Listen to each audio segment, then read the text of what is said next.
Hi friends, ಎಲ್ಲರಿಗೂ ನಮಸ್ಕಾರ. ನಾನು ನಿತಿನ್ ಗೌಡ. ಇವತ್ತಿನ ವಿಡಿಯೋದಲ್ಲಿ ಡಾಕ್ಟರ್ ಮೋರ್ಫೋನ್ ಅವ್ರದ್ದು ಶುಗರ್ ಟೆಸ್ಟ್ ಮಾಡೋ ಮಿಷಿನ್ನ ಅನ್ಬಾಕ್ಸ್ ಮಾಡಿ ರಿವ್ಯೂನ ಮಾಡ್ತಾ ಇದ್ದೀನಿ. ನಿಮ್ಮನೇಲಿ ಡಯಾಬಿಟಿಸ್ ಇರೋರಿದ್ರೆ ಗ್ಲೂಕೋಸ್ನ ಚೆಕ್ ಮಾಡೋಕ್ಕೆ ಈ ಥರ ಮಿಷಿನ್ ತುಂಬಾ ಇಂಪಾರ್ಟೆಂಟ್ ಆಗಿರುತ್ತೆ. ಆ್ಯಂಡ್ ಈ ಮಿಷಿನನ್ನು ತುಂಬಾ ಚೀಪಾಗಿ ಸಿಗ್ತಾ ಇದೆ. ಅರೌಂಡು 700ರಿಂದ 800 ರೂಪಾಯಿಗೆ ಈ ಮಿಷಿನು ಬಂದು 50 ಟೆಸ್ಟ್ ಸ್ಟ್ರಿಪ್ಸ್ ಬರ್ತಾ ಇದೆ.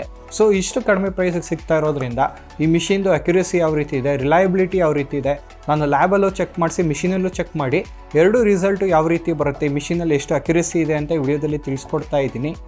ನೀವು ನಮ್ಮ ಚಾನಲ್ಗೆ ಸಬ್ಸ್ಕ್ರೈಬ್ ಆಗಿಲ್ಲ ಅಂದರೆ ಈ ಕೂಡಲೇ ಸಬ್ಸ್ಕ್ರೈಬ್ ಮಾಡಿ. ಬನ್ನಿ ಈ ಮಿಷಿನಲ್ಲಿ ಯಾವ ರೀತಿ ಅಕ್ಯುರೇಸಿ ಬರುತ್ತೆ ಆ್ಯಂಡ್ ಯಾವ ರೀತಿ ವರ್ಕ್ ಆಗುತ್ತೆ ಅಂತ ನೋಡೋಣ. ಈಗ ಗ್ಲೂಕೋಮೀಟರ್ನ ಅನ್ಬಾಕ್ಸ್ ಮಾಡ್ತಾ ಇದ್ದೀನಿ. ಇದರಲ್ಲಿರೋ ಫೀಚರ್ಸ್ನೆಲ್ಲನೂ ಬಾಕ್ಸ್ ಮೇಲೆ ಕೊಟ್ಟಿದ್ದಾರೆ ನೋಡಿ. ಸ್ಮಾಲ್ ಬ್ಲಡ್ ಡ್ರಾಪ್ ಇದ್ದರೆ ಸಾಕು ಆ್ಯಂಡ್ 5 ಸೆಕೆಂಡ್ಸ್ಗೆ ರಿಸಲ್ಟ್ ಬರುತ್ತೆ. 300 ರಿಸಲ್ಟ್ಸ್ನ ಸೇವ್ ಮಾಡ್ಕೊಬೋದು ಅಂತ ಕೊಟ್ಟಿದ್ದಾರೆ. ಆ್ಯಂಡ್ ಇದ್ರ ಮಾಡೆಲ್ ಬಂದು BG03 ಆ್ಯಂಡ್ ಇದ್ರ ರೇಟ್ ಆನ್ಲೈನಲ್ಲೆಲ್ಲನೂ 600ರಿಂದ 800 ರೂಪಾಯಿ ಆಗುತ್ತೆ.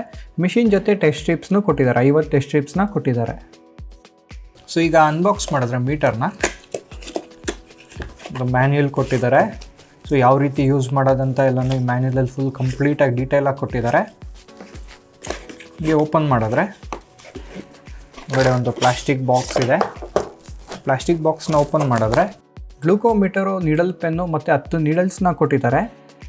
ಈಗ ಮೀಟರ್ನ ಆನ್ ಮಾಡಬೇಕು ಅಂದರೆ ಒಂದು 2032 ಬ್ಯಾಟ್ರಿನೂ ಇದೆ. ಬ್ಯಾಟ್ರಿನ ಹಾಕಿದ ತಕ್ಷಣ ಡೇ ಟು ಟೈಮ್ನೆಲ್ಲ ಸೆಟ್ ಮಾಡಬೇಕಾಗತ್ತೆ. ಇದರಲ್ಲಿ ಮೆಮೊರಿ ಇರೋದ್ರಿಂದ ಸೊ ಡೇ ಟು ಟೈಮ್ನೆಲ್ಲ ಸೆಟ್ ಮಾಡಿದ್ರೆ ನೀವು ಯಾವಾಗ ಚೆಕ್ ಮಾಡಿರೋದು ಅಂತ ನೋಡ್ಕೊಬೋದು.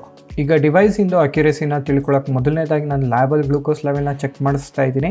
ಲ್ಯಾಬಲೆಲ್ಲ ಅಕ್ಯುರೇಟಾಗಿ ಬರೋದ್ರಿಂದ ಲ್ಯಾಬಲ್ ಮಾಡಿಸ್ತಾ ಇದ್ದೀನಿ. ಲ್ಯಾಬಲ್ಲಿ ಬ್ಲಡ್ ಸ್ಯಾಂಪಲ್ ತೊಗೊಂಡಿದ್ದ ತಕ್ಷಣವೇ ಗ್ಲೂಕೋಮೀಟರಲ್ಲೂ ಚೆಕ್ ಮಾಡ್ತಾ ಇದ್ದೀನಿ. ಸ್ಮಾಲ್ ಬ್ಲಡ್ ಡ್ರಾಪ್ನ ಹಾಕಿದ ತಕ್ಷಣ 5 ಸೆಕೆಂಡ್ಸಲ್ಲಿ ರಿಸಲ್ಟ್ ಬರ್ತಾ ಇದೆ. ನೋಡ್ಬೋದು 103 ಇದೆ. ಸೊ 103 ಇದೆ. ಈಗ ಲ್ಯಾಬಿಂದನೂ ರಿಸಲ್ಟ್ ಬಂದಿದೆ. ಲ್ಯಾಬಿನ ರಿಸಲ್ಟ್ನ ನೋಡ್ಬೋದು 87 ಇದೆ ಗ್ಲೂಕೋಸ್ ಲೆವೆಲ್ಲು. ಅದೇ ಈ ಮೀಟರಲ್ಲಿ ಚೆಕ್ ಮಾಡಿದಾಗ 103 ಬಂದಿತ್ತು. ಸೊ ಎರಡು ರಿಸಲ್ಟ್ನ ಕಂಪೇರ್ ಮಾಡಿದ್ರೆ ಅರೌಂಡು 15% ವೇರಿಯೇಷನ್ ಇದೆ. ಆ್ಯಂಡ್ ನೀವು ಯಾವುದೇ ಬ್ರ್ಯಾಂಡಿಂದು ಗ್ಲೂಕೋಮೀಟರ್ನ ಚೆಕ್ ಮಾಡಿದ್ರೂ ಅರೌಂಡು 10 to 15% ವೇರಿಯೇಷನ್ ಬಂದೇ ಬರ್ತಾರೆ ಲ್ಯಾಬ್ ರಿಸಲ್ಟ್ಗೂ ಗ್ಲೂಕೋಮೀಟರ್ ರಿಸಲ್ಟ್ಗೂ. ಸೊ ನಿಮಗೆ ತುಂಬಾ ಅಕ್ಯುರೇಸಿ ಬೇಕು ಅಂದರೆ ನೋಡಿ, ಈ ಮೀಟರ್ ಬಂದು 85% ಅಕ್ಯುರೇಸಿ ಇದೆ. ನಿಮಗೆ ಅರೌಂಡು 90% ಆ ರೀತಿ ರೇಂಜಿಂದೆಲ್ಲನೂ ಅಕ್ಯುರೇಸಿ ಇರಬೇಕು ಅಂದರೆ ನೀವು ಒಳ್ಳೆ ರಿಪೀಟೆಡ್ ಬ್ರ್ಯಾಂಡ್ ಗ್ಲೂಕೋಮೀಟರ್ನ ತೊಗೊಬೋದು. ಅದು ಸ್ವಲ್ಪ ಎಕ್ಸ್ಪೆನ್ಸಿವ್ ಆಗುತ್ತೆ, ಇದು ಚೀಪಾಗಿ ಸಿಗುತ್ತೆ. ನೋಡಿದ್ರಲ್ಲ, ಈ ವಿಡಿಯೋ ನಿಮಗೆ ಇನ್ಫಾರ್ಮೇಟಿವ್ ಆಗಿರುತ್ತೆ ಅಂದ್ಕೊತೀನಿ. ಇದೇ ಥರ ಕನ್ನಡದಲ್ಲಿ ಟೆಕ್ ವಿಡಿಯೋಸ್ಗಾಗಿ ಟೆಕ್ಕಿಗನ್ನ ಸಬ್ಸ್ಕ್ರೈಬ್ ಆಗಿ. Thanks for watching.